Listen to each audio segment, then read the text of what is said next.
Welcome to Let Your Light Shine, the podcast where we illuminate the path to your best self. I'm your host, John Louis Hardrick, and I'm so excited to have you join us on this journey of empowerment and self discovery.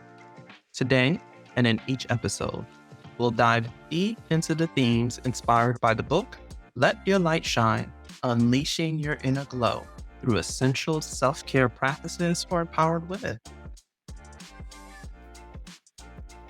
This podcast is for anyone seeking to cultivate their inner glow, embrace their power, and truly let their light shine.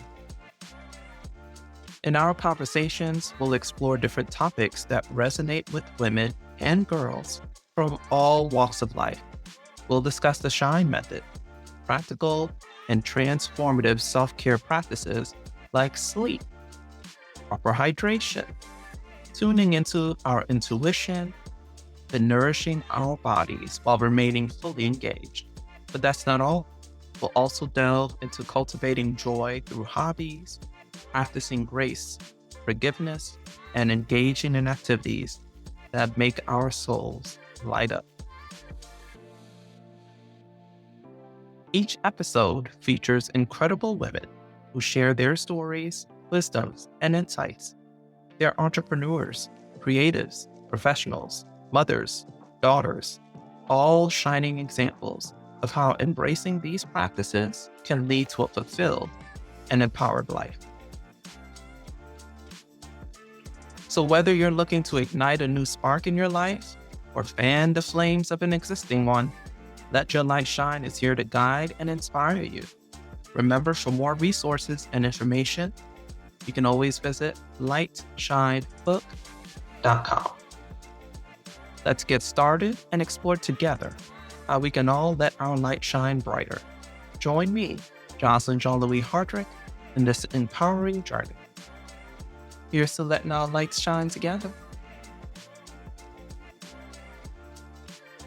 And now, let's dive in to today's episode.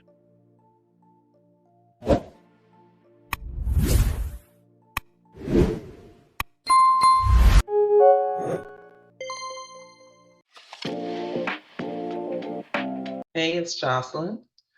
I'm back with Let Your Light Shine podcast. And we have another great solo episode. We're going to be talking about intuition. How do you get in touch with your intuition? So here's a quote from Maya Angelou, who's my fairy godmother. That's how I like to think of her. Never met her, but in middle school, I read a story by her, which was an excerpt from I Know Why the Cage Bird Sings. And I was like, this woman is talking to me. How does she know me? And I fell in love with her and have read all her books and writings since then. So she says, I long, as does every human being, to be at home wherever I find myself. Just at home with yourself. Isn't that nice? And when you're at home with yourself, you know how to listen for the clues. That's what intuition is. It's listening to the clues that your body is sending you, whether it's your mind, one of your five senses, something in your gut, right? We all are born with this intuition. As we get older, we're told, oh, don't listen to that. Oh, that's old wives' tales. There's a reason why they're called old wives' tales, right? Our society has had a way of dismissing what women have to say and our inner knowing, but it's there. And so I want to encourage you to get in touch with it. It's kind of like a hum in a room that you don't notice until everything else gets quiet. And then you're like, where'd that sound come from? And then you realize it's been there the whole time, but all the other noise was blocking it out. And so you have to quiet the noise. Where's that noise? It's coming from society, your job, your family, your this, your relationships. Quiet it all down and ask yourself, what do I know for real? What do I know for sure? There are times where I have visions of things happening, and to me, it's so clear. It's like looking up in the sky and seeing it's blue. And I share it with someone, they're like, "What are you talking about? That's not a thing. I don't know anything about that." And I'm like, "I can see it so clear." And then it comes true. When I was younger, I used to have all those experiences all the time. And I thought I was weird. I would share it with people, and they just thought you're being weird. And I've learned to embrace my weirdness because it has guided me, it has literally saved my life. When I was teaching elementary school 20 years ago, I used to take this little shortcut through the park to go from the school to a little restaurant. They had a Chinese restaurant at a little bodega where I would get sandwiches. And this was a school that was in the middle of the project housing projects in the Bronx. So high crime area. And this was about 2002, 2003. But there was a police station right down the block, on the same block. So I always thought, well, should be okay. It's daylight. There's a police station right there. Everything should be fine. One time I'm trying to walk through that path and I almost felt like someone pushed me. It's like, stop. And I stopped in my tracks. And I'm like, what is that? And something in me just said, don't go that way. Don't go that way, girl. And I'm like, it was like a scary movie, like, girl, don't go down that dark alley. And I was like, this is silly. This is the fastest way. I don't have a lot of time. I only have like 30 minutes for lunch. Let me just go. And I felt that. My gut just tightened up and I literally felt like someone was pulling me back.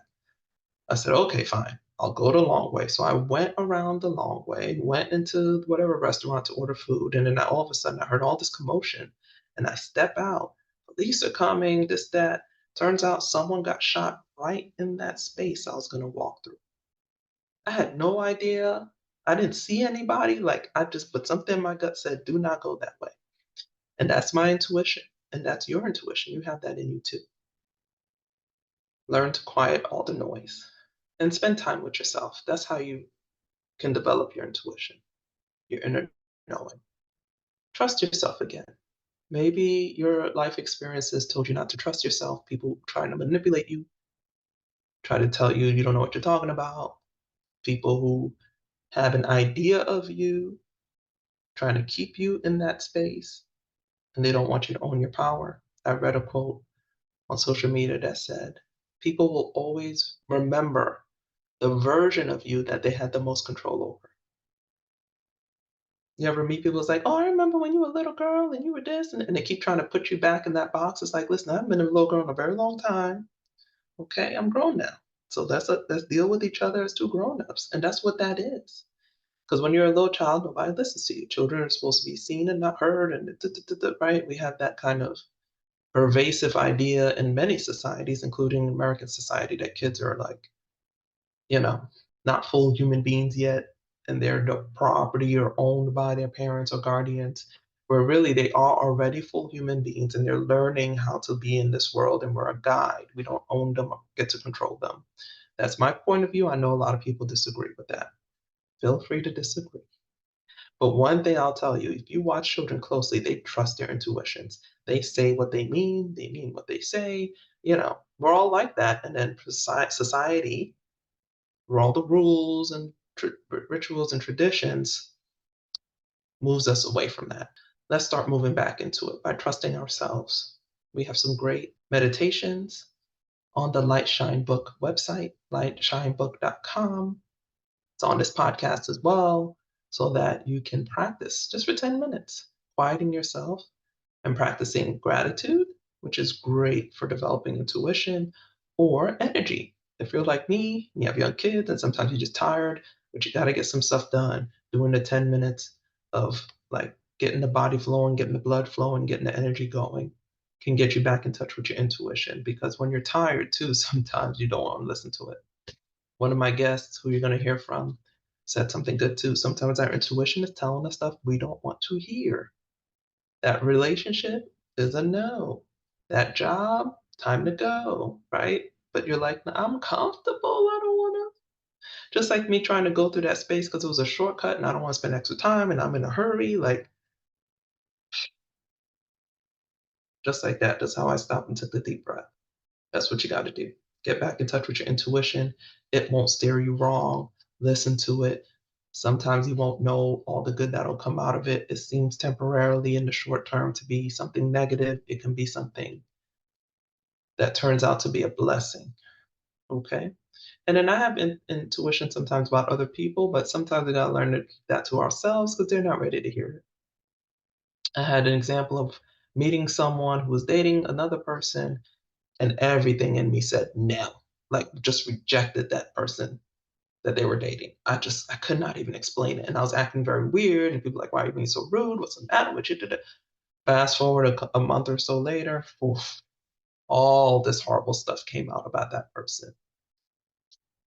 No one said, "Oh, we see why you're acting weird, Jocelyn." They were just like, "How? There's no way you could have known that." I'm like, "You're right. I didn't know exactly what it was, but everything in my body said no."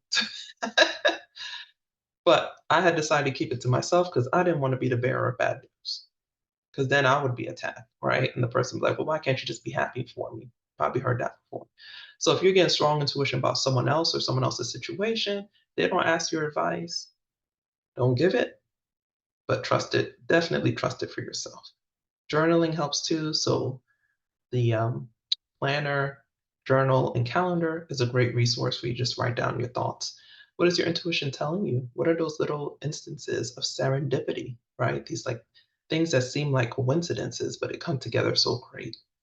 People helping you. You said a prayer and someone shows up right away. You thought of someone and there they are. Those kinds of things will help develop your intuition. Trust it. It won't steer you wrong. Alrighty. Sound off in the comments. Let me know what you think. What has your intuition saved you from?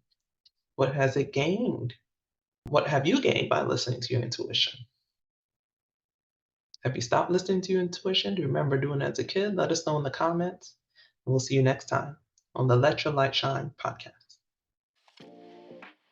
As we come to the close of another enlightening episode of Let Your Light Shine, I want to thank you sincerely for joining us today. It's been a true joy and privilege to share this space with you and our inspiring guest. Before we part ways, I'd like to leave you with a small nugget of wisdom to carry with you. Remember, the light you hold within is a beacon of hope, strength, and beauty. It's uniquely yours, and when you let it shine, you not only illuminate your own path, but also light the path of others.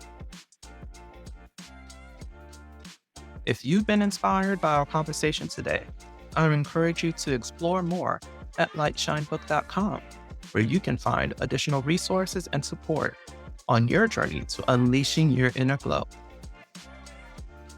And if you enjoyed today's episode, please share it with someone who might also benefit from its message. Remember to subscribe to our podcast on your favorite platform so you never miss an episode of Let Your Light Shine. As we say goodbye for now, remember that every day is an opportunity to embrace your power, cultivate joy, and most importantly, let your light shine.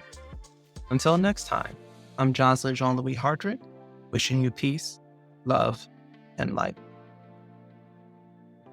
Thank you for listening, and keep shining bright.